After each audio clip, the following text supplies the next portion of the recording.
मित्रांनो, पावसाळा सुरू झाला की सगळ्यांनाच बाहेर फिरायला जायची इच्छा होती. मला पण तशीच इच्छा होत होती, म्हणून मी निघाले लोणावळ्यासाठी. आता मी आहे कासारवाडी रेल्वे स्टेशनवरती आणि मी ट्रेनची वाट बघतेय. एवढा कंटाळा आला असताना मग मी काय केलं, 2-3 रील्स बनवून घेतले. तोपर्यंत ट्रेन येईल तोपर्यंत माझ्या रील्स बनवून झाल्या. मग काय, ट्रेनमध्ये बसल्यानंतर मला व्हिडिओ बनायचं लक्षातच नाही राहिलं, म्हणून तुम्हाला या ब्लॉगमध्ये तो व्हिडिओ दिसणार नाहीये. ट्रेनमधून उतरल्यानंतर बाहेर एक रिक्षा होती, त्या रिक्षामध्ये बसलो आणि डॅमकडे निघालो. डॅमकडे जाताना बाहेर एकदम धुकं होती आणि थंड वातावरण होतं. हे बघून एक्साइटमेंट अजून वाढत होती. तिथे गेल्यानंतर या पाण्यातून तुम्हाला पलीकडे जावं लागतं डॅममध्ये जाण्यासाठी. डॅम जवळ पोहोचल्यानंतर तिथली गर्दी बघून असं वाटलं की सगळे बेळगा आताच बाहेर आलेत. पण नंतर विचार केला, आपण पाण्यातलेच गाव असा विचार करून मग वरती गेलो.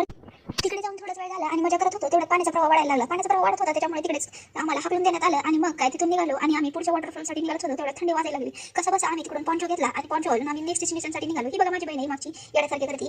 तिला पण खूप नाद आहे रील्स बनवण्याचा. मग काय पुढच्या वॉटरफॉलमध्ये गेल्यावर तिथे काय पाण्याचा धोका नव्हता, म्हणून आम्ही मस्त पाण्यात नाचायला लागलो. पाण्यामध्ये खेळून झाल्यानंतर आणि बहुत सारे रील्स बनवून झाल्यानंतर आम्ही निघालो नेक्स्ट डेस्टिनेशनसाठी निघाल्यावर मागचा नजारा एकदम बघण्यासारखा होता, म्हणून आम्ही फोटो काढत होतो आणि रील्स पण बनवत होतो. पॉन्चो घातल्यानंतर थंडी थोडीशी कमी झाली होती आणि मग पुढचा वॉटरफॉल तर एकदम बघण्यासारखा होता. तिथे मी मस्त व्हिडिओज काढले आणि ते अपलोड पण केलेत माझ्या चॅनलवरती. तुम्ही पण नक्की झालं लोणावळ्याला पावसात, पण हो रेड अलर्ट बघून जा आणि दुसऱ्यांना त्रास होणार नाही आपल्यामुळे, याची काळजी नक्की घ्या. पावसात भिजल्यामुळे खूप थंडी वाजत होती आणि मग चहाची आठवण झाली. शेजारीच एक चहाची टपरी होती, तिथे जाऊन चहा पिला आणि घराकडे निघालो. तुम्हाला हा व्लॉग कसा वाटला नक्की सांगा आणि परत भेटू एका नेक्स्ट व्लॉगमध्ये. Bye bye.